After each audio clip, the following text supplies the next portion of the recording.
마음 있어요? 그러면은 8명 모인 거 진짜 처음인 것 같은데. 오 맞아요. 진짜 네. 할 수 있는 얘기야. 이렇게 해서 그러면은 진짜 공부하면서 얘기해야 될 것 같아요. 우리 그때 책 독서 모임 하는 방법에 나왔던 거 있잖아요. 전체적인 소개 한 번씩 얘기하고 그리고 거기서 가장 인상 깊었던 거 한 개씩 얘기하고 그렇게 해야지 좀 페어하게 정리가 되거나 아니면 누군가 얘기했을 때 치고 들어가서 얘기하는 걸로.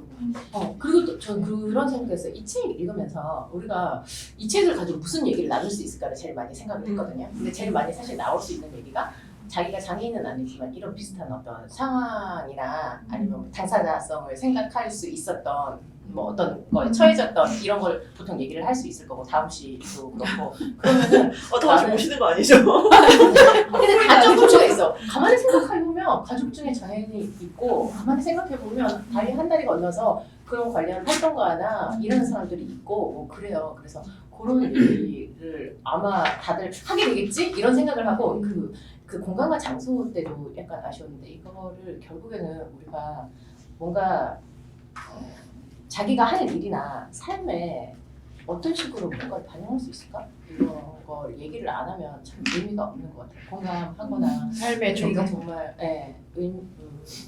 안타깝다 이런 거, 뭐 이게 정말 문제야 이런 얘기에서 끝나면 좀 아쉬운 것 같아요. 이런 책은 그래서 그거에 대해서도 생각해보면 어떻게 생각하셨는데요? 먼저 얘기해보세요. 제일 먼저요? 이 책이 너무 중요해요. 우리는 항상 노력하니까. 그리고 이 책을 읽으면 사실은 되게 많은 게 떠올랐어요. 나도 뭐 사회복지사로 일하는 친구가 했었던 얘기부터 시작해서 이런저런 게 생각났는데 제가 바퀴나 이런 여기 연석에 대해서 나오잖아요. 연석 설치한 거 그런 문제에 대해 아니면 혹은 이제 뭐 도로 보행의 질 이런 거에 대해 생각을 하게 된 계기가 쌍둥이 낳고서부터였던 것 같아요. 그 쌍둥이 유모차를 5년 동안 끌고 다녔던 것과 바르셀로나에서 살았던 것, 이 두 가지가 가장 큰 영향을 미쳤던 것 같은데 왜냐면 내가 만약에 쌍둥이를 한국에서 나와서 길렀으면 어차피 못 나가요. 밖에. 차 없이는 못 나가. 그랬으면은 내가 도시로 그렇게 애들 유모차를 끌고 돌아다니는 경험이 없으니까 이거에 대해서 별로 관심이 없었을 건데 바르셀로나에서 유모차를 끌고 돌아다니기가 좀 환경이 나쁘지 않은 편이었거든요. 그래서 굉장히 많이 다녔었고 그런 과정에서 이게 그리고 어린이 한 명이 아니잖아요. 아기가 한 명이고 유모차면은 유모차를 잡고 애 하나를 양쪽에 한쪽에 끌 수 있어요. 근데 쌍둥이 유모차는 어떻게 이거를 접어서 내가 처리를 할 수 없는 상황이에요. 이 쌍둥이를 태운 채로 내가 어딘가를 갈 수 없어. 내가 못 가는 거죠. 뭐 카페를 가든 버스를 타든 지하철을 타든 뭐 지하철 탈 때 사실 한 명이면은 옆구리 끼고 뭘 잡고 내려가는데 그러지 않은 상황에서 내가 한 5년쯤 내 몸처럼 다니고 나니까 아 진짜 휠체어 타고 다니시는 분은 이것보다 굉장히 더 어려운 일을 많이 겪겠구나. 최소한 유모차는 요 정도 턱 정도면 그냥 들어 올릴 수 있거든요. 근데 아니잖아요. 휠체어 같은 건. 그리고 이제 쌍둥이 유모차가 폭이 휠체어 폭이랑 똑같기도 하고 그래서 그 유모차를 끌고 그 바르셀로나를 돌아다니고 뭐 버스를 타고 내리고 아니면 전철을 타보려는 시도를 하고 혹은 이제 그걸 가지고 다른 도시에 가봤을 때 겪는 일들이 있잖아요. 심지어 어떤 일이 있었냐면은 이게 스페인이라고 모든 게 다 그게 잘 돼 있는 건 아니고 마드리드에 갔을 때 너무 황당한 일이 있었는데 내가 혼자서 이제 쌍둥이 유모차를 끌고 가다가 버스를 타야겠다. 멀었거든요 숙소가. 그래서 버스를 타려고 하는데 못 타냐는 거예요. 이게 거기는 원칙적으로 보험이 어떻게 돼 있냐면 유모차에 애를 실은 상태에서 못 타게 돼 있어요. 공셔보험이. 그래서 보통 유모차에 애를 실은 상태에서 버스를 타려면 유모차 잡고 애 하나 옆구리에 끼고 타야 되는 거죠. 근데 나는 툰자야. 애는 둘이고 쌍둥이 유모차고. 그러면 나는 이 버스를 못 타잖아. 밤이고 늦었고 난 한참 가야 되는데 그래서 버스 기사한테 계속 항의하다 버스 기사가 안 된다고 그러고 가버리고 버스 회사에 전화했어요. 나는 버스 기사가 개인적으로 나를 거부하는 건 줄 알고 회사에 그 밤에 전화를 했더니 원래 뭐 우리 보험이 그렇고 그래서 너는 그렇게 못한다고 그래서 내가 너무 열받아가지고 아니 너네 마드리드에서는 아무도 쌍둥이를 한다 이러면서 소리를 왔었던 적이 있었거든요. 그것도 그렇고 그리고 이제 또 그라나다를 갔었는데 그라나다에서는 어떤 되게 유명한 건축가가 설계한 굉장히 그 인스타에 올리기 되게 좋은 멋진 건물이 있어요. 거기를 방문을 했는데 가자마자 딱 계단 굉장히 클래식하게 고전적인 건축을 하시는 분이었거든요. 갈 수 없어. 바퀴가 있는 사람들은. 그래서 아니 지금 세상이 어떤 세상인데 이 건물 식으로 지어놨지? 그런데 이제 들어갈 수가 없잖아요. 그래서 막 벨루르고 온갖 짓을 다 하다가 뒤에 개구멍 같은 걸 이렇게 가지고 지나갔단 말이에요.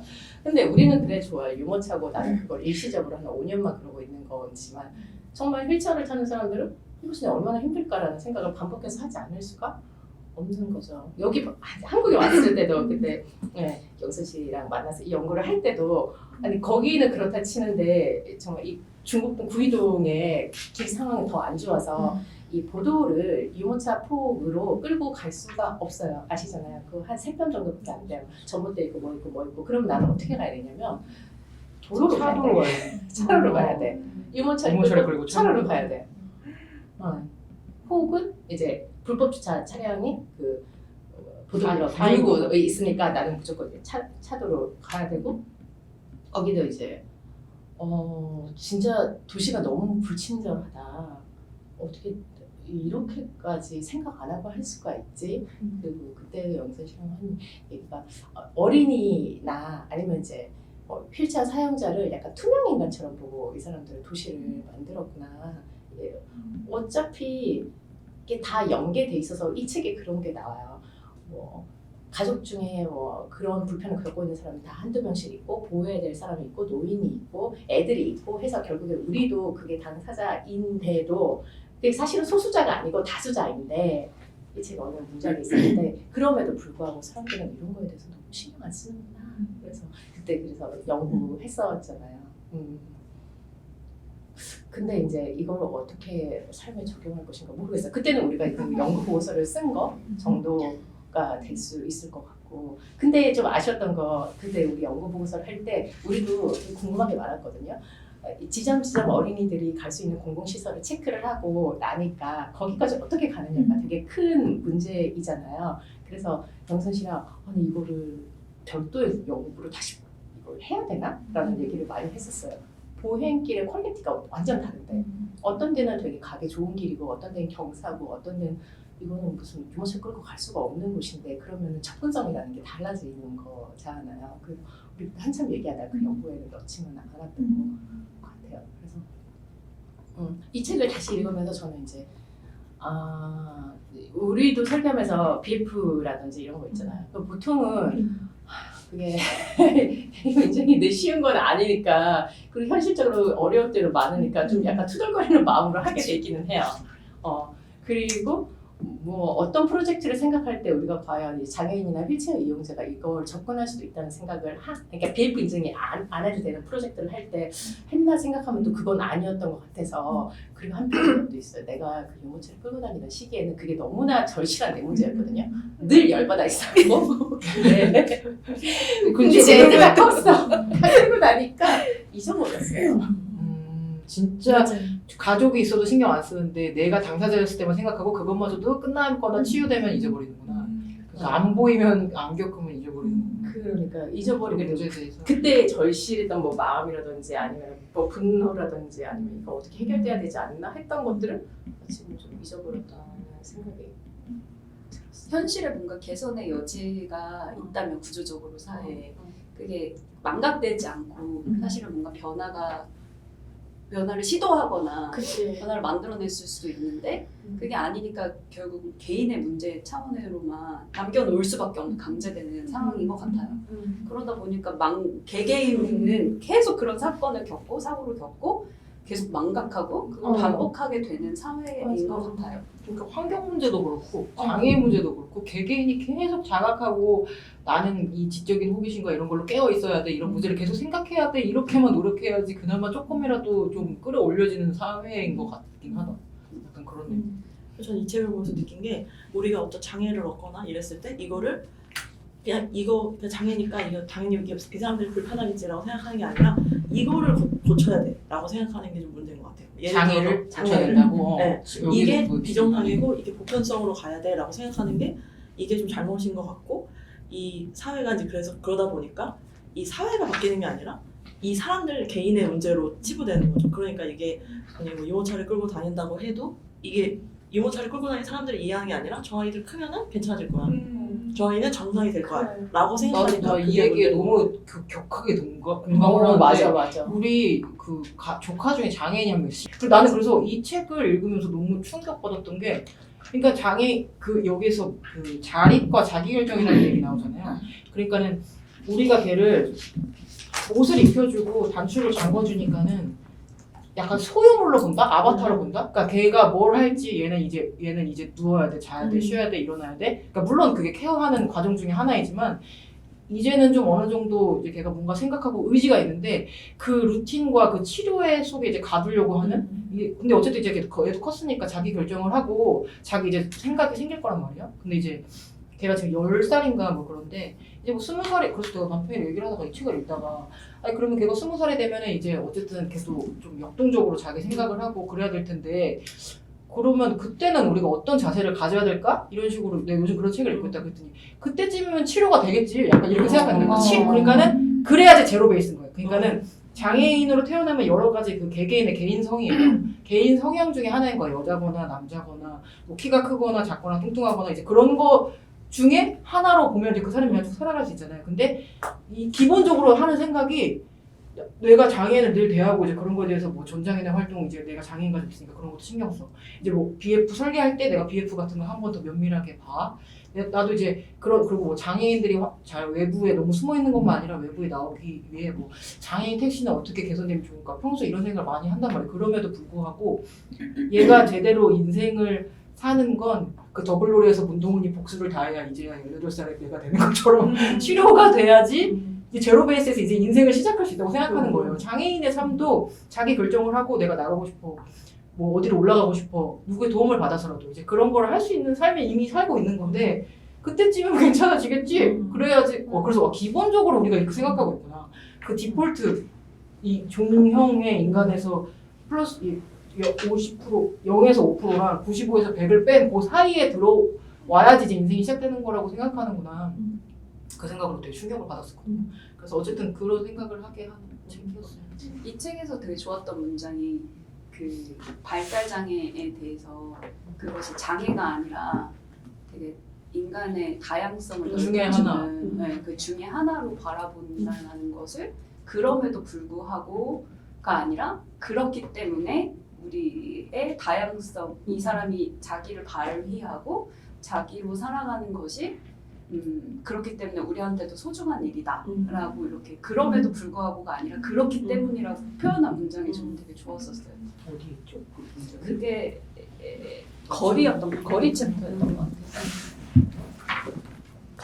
이북이라서 다르구나. 근데 쪽수는 안 나. 그러니까 쪽수가 안 나. 그럼에도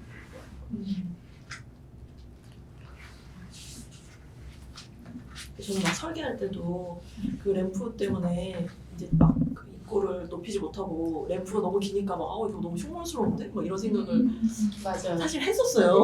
램프 찾기가 제일 어려워. 그 때문에 너무 안 돋아서 건물처럼 돼 있고 막 건물은 조그만데 앞이 쭉 그런데 그런 것도 좀 반성하게 되더라고요. 아 내일 아니라고 내가 너무 이거를 이렇게 안일하게 생각하는구나. 그리고 내일이 아닌 게 아니라 내 일인 거죠. 그렇죠. 나도 다리를 다치면 나도 다칠 수 있고 그쵸. 그리고 사실은 또 다른 나잖아요. 음. 사실은 내가 갖고 있는 그러니까 자유롭다라는 게 내가 얼마나 자유롭고 독립적으로 자유로운가가 나의 자유를 보장해 주는 게 아니라 사실 이 사람이 갖고 있는 자유의 크기가 나의 자유의 크기랑 똑같은 건데 그런 관점이 좀 부재한 것 같아요. 이게 내일이다 내일이 아니다라고 나누는 것. 뭐 이렇게. 그러니까 내가 나중에 은혜를 받기 위해 은혜를 베푸는 개념으로만 생각을 하는 네 거지. 맞아요. 내가 노인을 공경해야 내가 노인 됐어도 누군가 나를 공경하겠지 이런 개념이 아니라는 거지. 근데 이제 우리가 그거에서 벗어나기가 힘든 거지 그런 개념에서. 그게 너무 아예 그냥 그 사고 자체가 그렇게 박혀 있어. 치료를 해서 정상인의 범주를 그 사람을 데리고 와야 돼. 그게 내가 그것을 구제해주는 일이야. 약간 이렇게 기본적으로 생각하고 있는 게 다 잘못된 인식이라는 게 여기 이제 거기에 계속 이 책에 계속 담겨 있는 것 같아.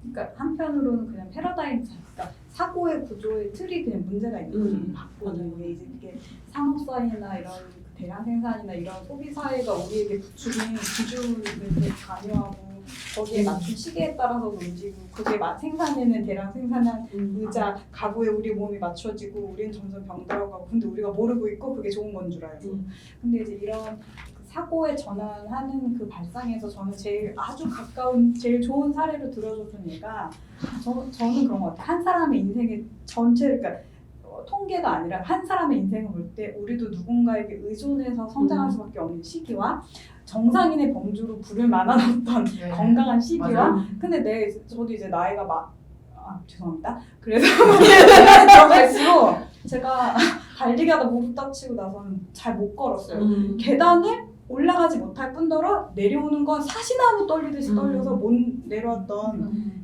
적이 있어요. 그래서 램프 아니면 엘리베이터만 타고 다녔거든요. 근데 그렇게 한번 다치고 나니까 그것도 물론 잠시였을 거예요. 그렇죠. 지금은 이제 계단 잘 내려가고 하지만 여전히 그 불안함이 있는 거죠. 내가 살짝만 삐끗하면 내 무릎이 다시 나갈 수 있다는 불안함을 가지고 사는데 그런 걸 한번 겪고 나면서 언제는 내가 장애가 굉장히 보편적인 것이다. 그러니까 장애라는 말이 적절하지 않다고 느껴지는데 그냥 아까 말씀하신 것처럼 정상이 있고 그 바깥이 있는 게 아니라 일반적인 대부분이 있고 그 바깥에 사이드가 있는 게 아니라 그냥 다양한 거다. 그리고 그 다양한 것에 맞춰서 세상은 설계돼야 되고 그 다양성이 존중받아야 한다고 하는 기본적인 사고로 우리의 인식이 전환돼야 된다. 근데 그것이 우리가 얼마나 잘못되는지를 철학적으로나 사회적으로나 문화적으로나 굉장히 많은 오류와 우리의 가치관의 그런 잘못된 부분들과 수정돼야 될 것들이 많다는 걸 막 하이디곡도 시작해가지고 저는 이런 것들을 다 그러니까 눈에 보이는 디자인이 쓰기 좋으라고만 만들어진 게 아니라 그런 맥락 속에서 다 탄생한 건데 너네 몰랐지 하고 막 되게 찔러주니까 너무 가슴이 이렇게 콕콕 이렇게 와닿더라고요. 그래서 어떤 문장은 이렇게 보면서 하고 한참 생각하다 내가 이걸 이렇게 그냥 너무 무의식적으로 받아들이고 있었구나 잘못된 기준들을 그리고 되게 미안한 마음이 나도 모르는 어떤 타자와 나 자신에 대해서 근데 이 책에서는 미안하게라도 생각하지 말라는 것 같아요. 약간 그런 느낌. 근데 그거를 이제 아까 지연님이 하신 거랑 좀 연결되면은 저 같은 경우에는 30대 중반에 넘어서면서 나라는 게 내가 20대 때, 내가 30대 때 이게 아니라 20대에서의 나, 30대에서의 나로 보게 된 거예요. 그러니까 내가 20대 때 그러니까 20대 때 내가 20대 때 이랬고 내가 30대가 아니라 20대라는 그런 어떤 젊음, 네, 그 체력이 좋고 그런 상황에서 내가 그냥 그렇게 어떻게 보면 기능할 수 있었던 거지 내가 원래 그런 사람이 아닌 거예요. 네. 20대 때 내가 그럴 수 있었던 거고 그렇지. 30대 내가 그럴 수 있었던 거고 다리가 아프지 않았을 때 내가 그럴 수 있었던 거고 다리가 아플 때 나는 이런 거예요. 그러니까 내가 먼저가 아니라 그것들이 어떤 뭐 나이라던가 상황이 주는 어떤 특수성이나 특성들이 있고 그것이 나에게 왔을 때 다른 사람과 차이가 있을 수는 있지만 어쨌든 나라는 사람을 내가 다 당연한 어떤 정상성의 범위에 두고 그것의 바깥에 벗어난 나가 아니라 그런 다양한 상황에서의 나를 받아들이게 되는 거? 그렇게 좀 바뀐 것 같아요. 30대 중반 넘어서면서 더 이상 밤샐 수 없구나. 그래서 지금 받아들이고 있나요? 그냥 저는 좋아요. 네, 좋아요. 근데 그게 진짜 일상 속에서 너무 차이를 많이 알게 되는 것 같아요. 이게 진짜 어떨 때는 제가 사진도 찍었는데 처음에 막 목발이 익숙치 않을 때는 초반에는 진짜 1cm도 안 되는 턱에 넘어져가지고 팔이 부러질 뻔했다니까요. 그래가지고 며칠 동안 팔이 이렇게 부여잡고 다녔어요.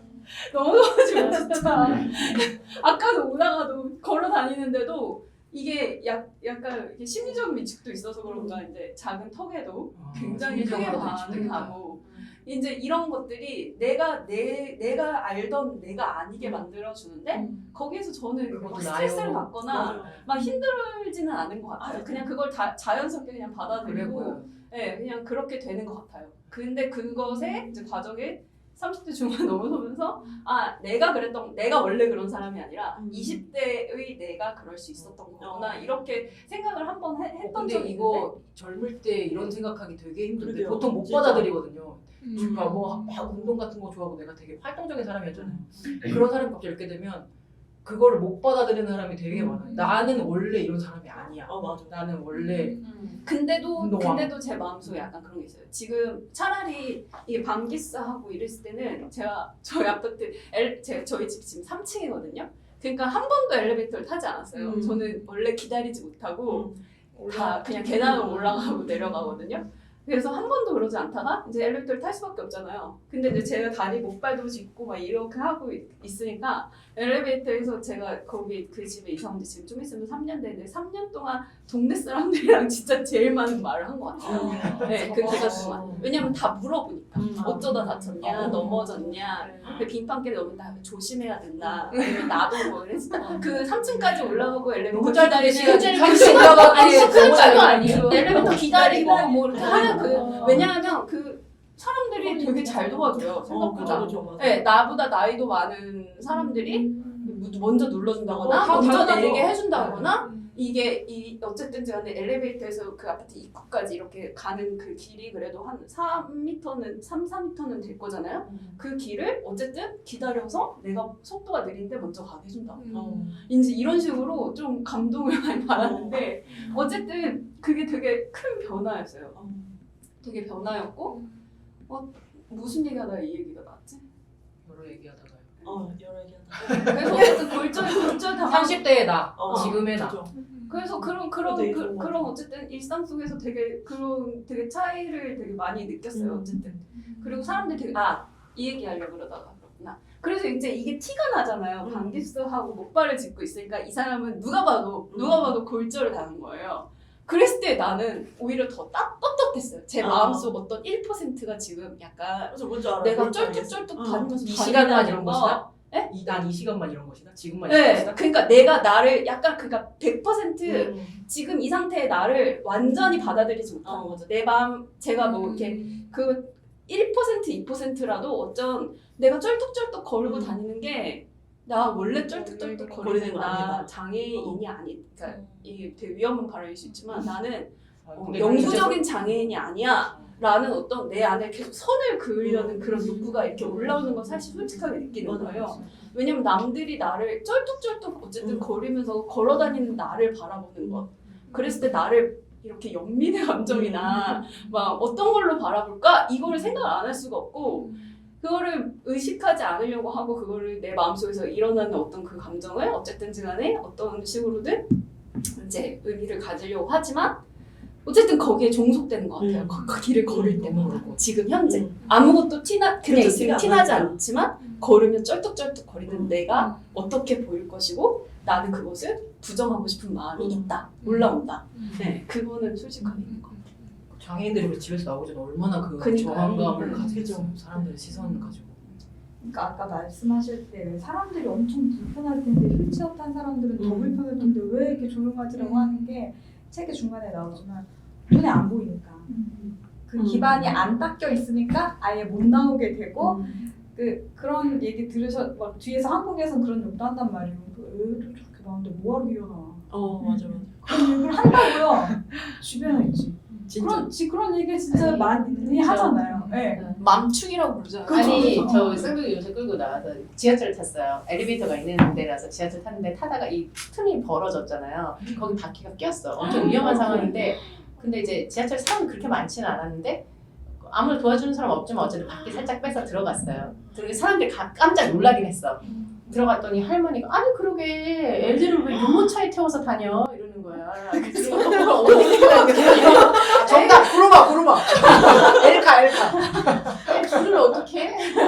애줄을 어떻게 그러면은 나오지 말라는 거인 거죠. 그렇죠. 근데 그건 나는 진짜 한 번 당한 거지만 얼마나 휠체어 타고 다니시는 분들 얼마나 많이 당할까. 그리고 한편 이제 그 기부스를 했을 때 사람들이 관심 가져주고 먼저 눌러주고 뭐 이렇게 했다고 했잖아요. 만약에 그게 영구적인 장애인 사람을 마주쳤을 때 사람들은 어떻게 행동했을까? 결코 오히려 안 물어볼 것 같아요. 그니까요. 물어보지 않고 이렇게 약간 피하고 물어보겠어요? 천천적이요? 후천적이요? 네, 이렇게 그니까요. 물어보겠어요? 네, 그럴 거 아니에요. 그리고 생각해보면 나도 경험이 없어. 어떻게 내가 그러니까 자꾸 마주치고 이렇게 얘기도 하고 그래야지 사실은 나도 스킬이 느는 건데 장애인 뭐 그게 신체적인 장애든 아니면 정신적인 장애든 마주쳤을 때 내가 어떻게 행동해야 뭐 되지? 그거를 보고 걱정을 해줘야 되는지 아니면 못 본 척해야 되는지 그거를 아무렇지 않은 척 해야 되는지 스킬이 그거를 쌓여있지가 모르겠어. 않으니까 그게 오히려 이제 시간이 가면 갈수록 약간 두려움이나 맞아. 그냥 약간 그냥 멀리하게 되고 괜히 그런 해 식으로 끼칠까 봐. 악순환이 생기는 것 같아요.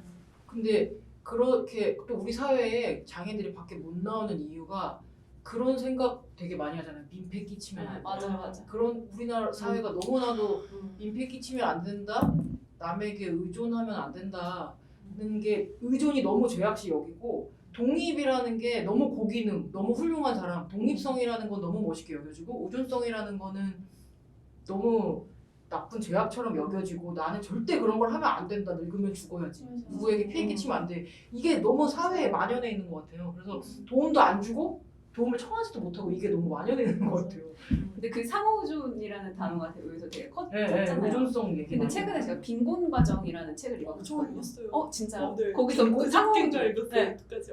상호의존 거기 많이 네. 나오잖아요. 거기 보면은 왜 사람들이 우리나라에서 이제 거기 그 이제 빈곤을 중심으로 한 거긴 한데 어쨌든지 간에 이런 것도 전부 다 빈곤이랑 사실 다 연결되는 거고 그러면 왜 우리나라에서 의존이라는 거, 타인에 의존하는 것을 왜 부정적인 시각으로 볼 수밖에 없는 그런 사회적인 구조가 어떻게 기능했는가, 복지 체계가 어떻게 기능했는가 이런 얘기가 막 나오거든요. 그래서 그걸 한번 보셔도 진짜 좋을 것 같아요. 저도 같은 맥락에서 활동가분들 얘기가 나오는데 보통은 막 와서 아이고 이렇게 어떠셔요 이렇게 하면서 좀 이렇게 동정하는 듯한 말을 막 하고 간대요. 처음 오거나 막 한 사람들. 근데 활동가들은 오히려 그냥 딱 줄 거 주고 말 따로 안 걸고 그런 모습이 이 사람들은 이걸 이렇게 자연스럽게 대할 수 있는데 오히려 접하지 못한 사람들이 되게 맞아요. 이렇게 어려워하고 어떻게 해야 되지? 막 이러는구나. 저도 그렇고. 네. 그러면은 장애인들이 원하는 거는 아무렇지 않게 똑같이 대해주는 거겠죠? 그건 모르죠. 그건 개개인마다 진짜 다른 모르겠어. 거죠. 그거 근데- 장애인들하고 묶으면 안 되는 거야. 네. 그것도 개인성이구나. 이 그러네. 비장애인이라고 부른다면 비장애인들도 이걸 그냥 극단적으로 E도 있고 I도 있잖아요. 네, 똑같은 거지. 근데 이게 그 얘기가 162페이지에 나오는데 이 비슷한 얘기를 제가 최근에 들었었거든요. 사람이 의존하지 않고 도움을 받지 않아야 독립적인 게 아니라 그런 걸 아무렇지도 않게 받아야 더 독립적인 인간이라고 그걸 보고 이 책에도 그런 얘기가 나왔는데 예를 들면 그 패러다임 안에서는 말 그대로 모든 일을 제 힘으로 해내는 능력으로만 독립성을 평가했다. 그들은 자기 자신들의 삶에서 신체적 돌봄은 언제나 필요하지만 의사결정의 힘을 유지하면서 자신이 직접 선택한 도움의 방식에 따라 살아가겠다고 주장했다. 또한 독립성을 자리로 정의하는 대신 자기 결정으로 이해해야 한다고 주장했다. 이게 되게 중요한 얘기인 것 같아요. 근데 책에서 제일 중요한 페이지라고 생각해요. 맞아. 단추 채우느라 15분 만에 단추 채우고 밖에 나가는 거랑 그렇지. 2시간 동안 혼자 내가 자입해보겠다 해서 밖에 못 나가는 거랑 그게 뭐가 맞냐. 맞아. 그 얘기가 우리 인생에 제일 필요한 얘기인 것 같아요. 밖에 나가려고 하는 내가 지금 단추를 못 잡고 밖에 나가고자 하는 의지가 있는 의존하는 인간이 어쨌든 우리 인생에서 50%는 그렇게 될 거란 말이에요. 그렇게 생각하면은 되게 그냥 자연스러운 것 같아요.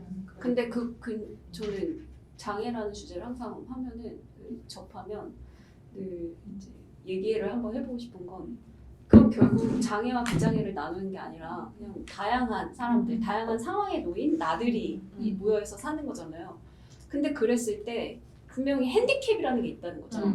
네, 신체적이든 어떤 거든 감정적이든 나도 예를 들어서 막 갑자기 누가 돌아가셨어요. 그러면 그냥 밖에서 봤을 때는 지금 그런 일이 생겼다는 게 아니라 표정이 너무 지금 만약에 그런 어떤 사건을 겪었어요. 그러면 복구를 봤을 때는 다 똑같잖아요. 근데 이 사람은 제대로 지금 기능하지 못하고 있는 상태인 거죠. 자기가 평소에 해왔던 것만큼 그게 드러나지 않는 그러니까 그런 것도 어떻게 보면 핸디캡이잖아요. 일종의 그런 핸디캡들을 우리는 어떻게 배려해야 하는가? 어떻게 이웃으로서 그 핸디캡을 어떻게 대응해야 하는가? 대면해야 되는가? 그것에 대해서 저는 그게 저한테는 장애라는 주제를 할 때 항상 고민되고 다른 사람의 생각이 궁금한 부분이에요. 저 매주 장애학 세미나를 하고 있어서 이런 주제의 책들을 막 읽었는데 거기서 찾은 어떤 단어가 곤경이라는 단어였는데 누구나 그렇게 될 수 있다고 하면은 어려움이 너무 가벼운 걸로 치부돼 버리고 맞아. 그렇다고 이게 문제가 아닌 건 아니잖아요. 네, 맞아요. 이게 문제고 우리가 확실히. 같이 해결해야 할 사회적인 문제인데 사회적 모델에서도 나오듯이 그럼 이걸 어떻게 볼 것이냐 이 애매한 거를 당연히 문제니까 해결해줘야 되는데 나도 그렇게 될 수 있지 하면은 별게 아니게 되잖아요. 그래서 이걸 곤경이라고 봤을 때 방금 딱 말하신 그런 우리 모두가 가질 수 있는 공경이라고 저는 이해하니까 너무나 마음이 좀 편해지더라고요. 남 일도 아니고 그렇다고 또 나만의 일도 아니야. 내 맞아요, 개인적인 맞아요. 일도 아니야. 이렇게 돼서 근데 여기서 또 다시 정리한 거는 취약성이라는 그 우리 모두가 취약성이 있고 그게 되게 다양하다는 걸 받아들이자. 그래서 그걸 디자인에 적용해보자는 말이었는데 또 다른 책 읽다가 느꼈던 거는 좀 더 사회적인 관점에서는 이거를 장애가 가진 이음새?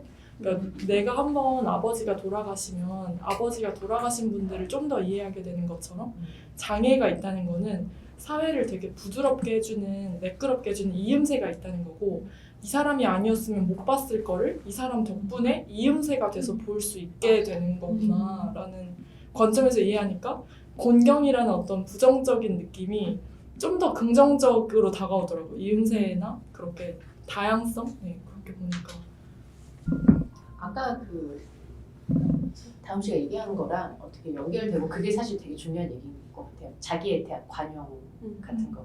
그냥 내가 누구한테 도움 받을 수도 있지. 내가 이럴 때도 있는 거지. 이 생각 자체를 받아들이지 못하면 그렇지 못한 사람들은 혐오게 맞아요. 되는 것 같아요. 그것도 진짜 또 하나의 혐오가 그렇게 나타나는 네. 거예요. 내가 요청하지 못하는 게 상대방이 싫어할 거라고 해서 못하는 거니까. 그리고 핸디캡은 반드시 비용을 사회적으로든 개인적으로든 어쨌든지 간에 더 많은 비용을 발생시키는데 그 비용이 우리 사회에서는 결국에 그건 다 개개인의 문제로만 개개인이 부담해야 되는 구조가 더 크기 때문에 사회적으로 결국은 핸디캡을 갖고 있다? 비용을 발생시킨다. 그래서 더 혐오가 조장되는 것 같아요. 그러니까. 책을 읽고 볼 때 하나의 사례 중에 제가 되게 꽂혔던 게 UC 버클리에서 그 장애 학생을 이제 받아들이고 얘가 기숙사 생활을 할 수 병원에 없으니까 있지. 병원에 있잖아요. 근데 얘가 12명이 늘어났고 이런 사람들을 더 수용해야 한다는 게 이제 막 의견이 커지니까 근데 비용이 발생을 하잖아요. 그래서 결국 투쟁을 통해 등록금을 25% 인상하게 됐다는 얘기가 나와요. 그래서 이게 가능하나? 우리나라에서는 상상 등록금을 예를 들어서 똑같은 얘기가 세금을 25% 25%가 아니라 25센트. 한 사람. 25%? 예. 그러니까 죄송합니다. 잘못 읽었는데 퍼센트를 센트로. 근데 그게 옛날이라서 어쨌든. 그 물가는 아니고 지금 물가는 어쨌든 아닐 것 같아요. 어쨌든 조금이라도 늘어나는 그쵸, 거잖아요. 그러니까 부담을 하는 거잖아 내가. 의료보험에서 가족 이런 그 불편을 가진 사람들을 위한 비용을 늘린다. 노인 고령 이런 것도 걷어내듯이 그러면 뭐 난리가 나겠죠. 결국은 계속 어떤 차별되는 그 구분을 계속 짓겠죠. 뭐 외국인을 뭐 보장해 뭐 건강보험에서 외국인을 제외한다거나 뭐 몇 개월 이상 거주를 한다거나 계속 선을 만들잖아요. 이런 초조함이 어디서 오는 걸까 너무 궁금해요 나는. 세상이 너무 고기능의 인간을 높게 쳐줘서 그런 것 근데 같아요. 결국 자본주의 문제인 것 같아요. 그 저는. 자본주의 지속 불가능이 아니면 어떤 문화인가? 생활 속에서 제가 겪은 것 중에 하나를 보면 이제 어떤 친구들은 자기가 다른 사람과 같이 뭔가를 이렇게 교류하고 할 때 누군가한테 더 많은 걸 받으면은 그걸 싫어하는 거예요.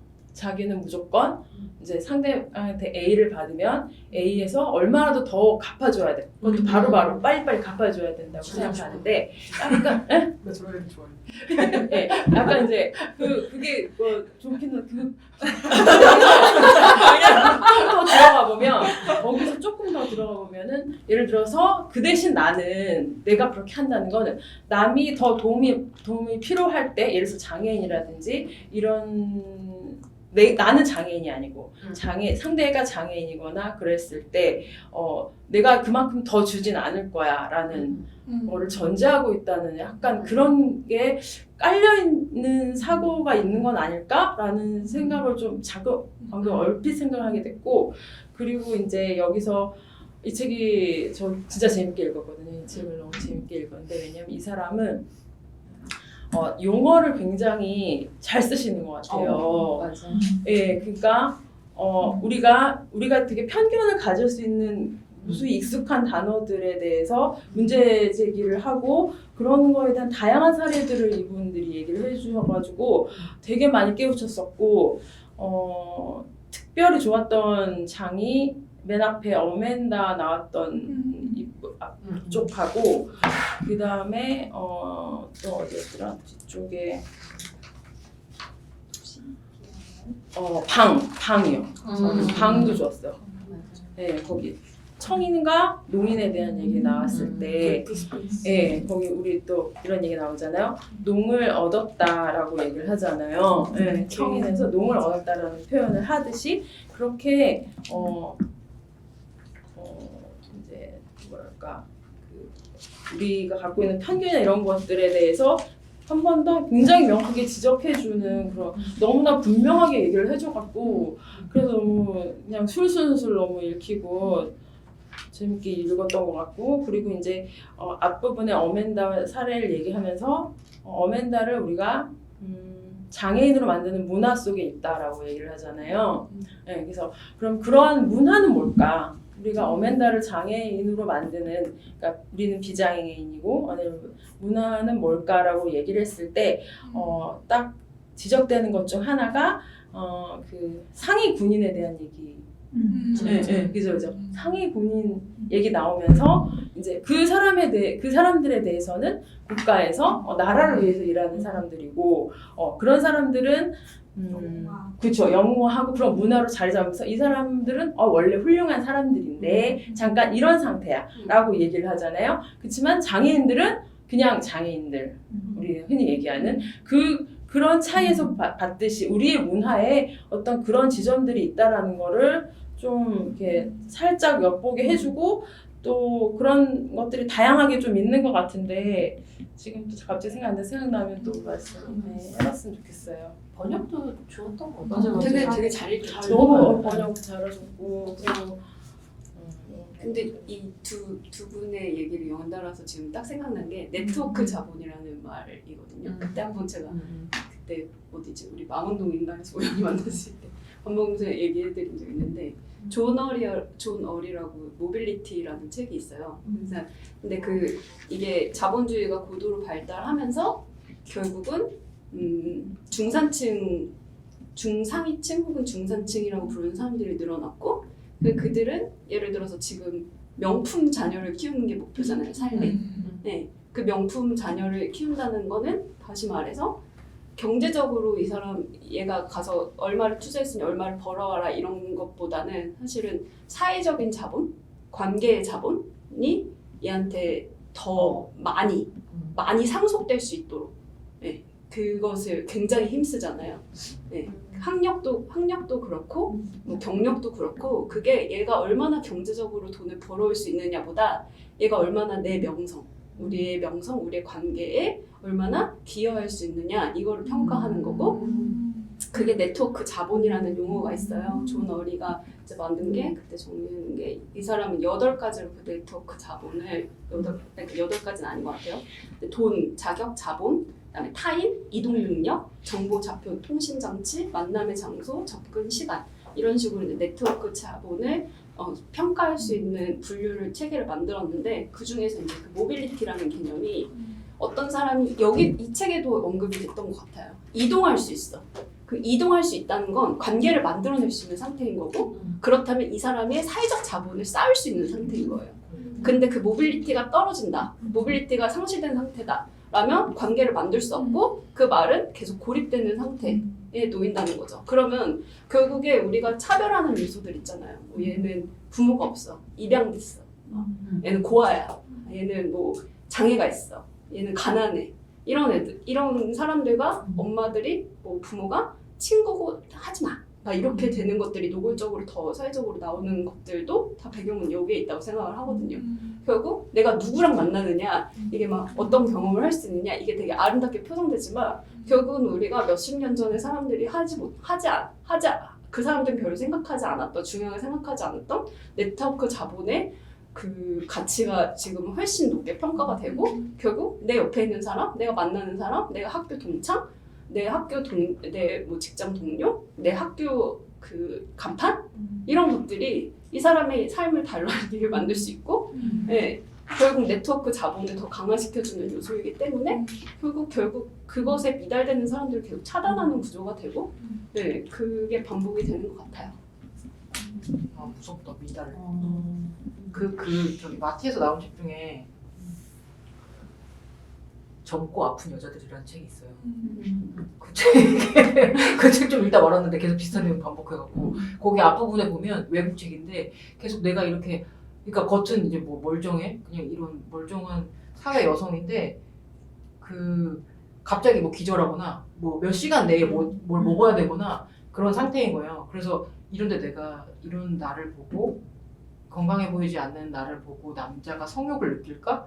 이런 거에 대한 고민, 계속 괜찮아 보여야 한다는 거, 직장에 출근해서 생기 있어 보여야 한다는 거, 이런 거에 대한 압박을 이제 계속 받는 그런 사례들이 이제 나열되는 책인 것 같아. 너무 비슷한 내용이 너무 많이 나오고 읽다 말았는데 어쨌든 그래서 그게 아까 우리가 너무 그 괜찮아야 보여야 한다는 미달이 아니라는 거에 대한 계속 괜찮아야 된다는 그게 너무 있는 것 같아요. 그 아픈 상황 속에서도 나 지금만 목발이야. 약간 이런 것처럼 내가 젊은데 아프면 더 문제가 있다고 여기는 거지. 그랬을 때 우리는 그 핸디캡이라는 걸 어떻게 바라봐야 되느냐, 그것입니다. 그거는 개개인 차니까. 그 사회 복지사로 일하는 친구가 그런 얘기를 해줬어요. 장애인들이 이제 엘리베이터 설치 때문에 뭐 그걸 한 게 벌써 한참 오래됐잖아요. 그 얘기를 꺼내기 시작한 게. 그래서 그런 것들 자기가 나가서 같이 돕기도 하고 같이 뭐 설명을 받기도 하고 그랬는데 거기에 와서 가장 모질게 심하게 얘기를 하고 모욕을 하고 가는 사람들은 노인들이었다는 거예요. 왜지? 왜 그럴까? 자기는 이겨내고 있기 때문에. 제가 말씀드리잖아요. 그 예전에 거기 공청? 통장협의회 어. 그 이제 분들 만나서 이제 미팅하는데 우리 그 통장들이 돌아다니면서 취업통지서를 나눠주잖아요. 우리 동네에 얼마나 애들이 없는지에 대해서 막 열변을 하다가 놀이터가 왜 있어야 되냐. 그러니까 나는 그게 너무 궁금한 거야. 그거 말고 이제 자기를 위한 시설 예, 그게 다 대부분 노령 인구가 많으니까 이제 그게 이게 서로 지금 대치되는 얘기를 충돌하는 얘기를 본인이 하고 있다는 거를 인지를 못하더라고요. 근데 그런 모순이 진짜 일상에 너무 많은 것 같아요. 그래서 그분 하시는 말씀이 그래서 설치가 많이 지금도 좀 됐잖아요. 그때에 비해서 예를 들면 한 5년 10년 전에 비해서 설치 많이 됐거든요. 그렇게 했더니 노인들이 가장 열심히 잘 그러니까. 하고 혜택을 누리지 않냐, 수혜를 받지 않냐. 그러니까. 예, 지금도 전철역에 그 엘리베이터 타는데 앞에 가면 그 전동 휠체어 타시는 분이 그 앞에 기다리고 있는데 맞아. 그분 한 3번 지나갈 때까지 못 타요. 사람들이 정신없이 우르르 타잖아. 예. 근데 그거 아무도 양보 안 하. 양보가 아니고 사실 그분들이 타라고 이제 우선순위가 있는 건데 그런 거에 대해서 얘기하지 않잖아요. 근데 엄청나게 혐오하거든요. 그 이제 시위하는 장애인들. 어떻게 보면 그 마음 속에서는 되게 수동적으로 나는 그렇지 않아. 나는 괜찮다? 장애인이 아니야. 나는 나는 나이지만 노인이지만 건재하다. 이것을 오히려 더 강하게 부정하고 싶은 마음이 작용하는 거죠. 아니 그것도 근데 개인 차일까요? 노인 중에 그런 사람 있는 거 아니에요? 노인 중에 안 노인 중에 그런 그래, 사람 다들 있잖아. 개인 차는 있죠. 개인 차는 네. 있는데 이제 그게 어쨌든지 간에 만약에 그게 개인적인 차원으로만 남아있다면 우리는 엘리베이터 다 설치돼 있겠죠. 그리고 그걸 욕하는 사람도 없어야 되겠죠. 사실은 개인적인 차원이라면 그게 소수의 목소리여야 되는데 지금 결국에는 우리가 자기가 탈 수 있는 건데 자기가 누릴 수 있는 건데 왜 그러니까. 그거 그렇게나 비난할까? 그리고 자기한테 돈 다 내라는 것도 아닌데. 맞아요. 놀랍게도. 문제 있는 개인들의 일이니까 나랑은 관계 없어라고 생각하니까 그렇게 혐오할 수 있는 것 같아요. 근데 그렇게 화를 내는 게 너무 이상하잖아요. 자기한테 돈을 내라는 것도 아닌데 성격이 이상하죠. 나라도 약간 그래서 그런 편협한- 것 같아. 편협한 사고를 하는 여러 가지 다양성 중에 하나인데 그게 지속돼서 노인이 되는 사람. 근데 그게 사람. 왜 분노를 일으키는지 궁금한 거야. 왜 그 뭐죠, 사람들로 하여금 불안함을 뭔가 자극하는 뺏길 것 같은 느낌인 건가? 근데 또 저희가 이렇게 자란 거랑 또 다른 환경이고 다양한 요소가 결합이 됐겠죠. 그게 또 개인성도 반영이 돼서 그렇게까지 강하게 분노하는 노인도 있고 아닌 노인도 그쵸. 있는 건데 어쨌든 목소리 큰 사람이 지금 더 앞에 나왔습니다.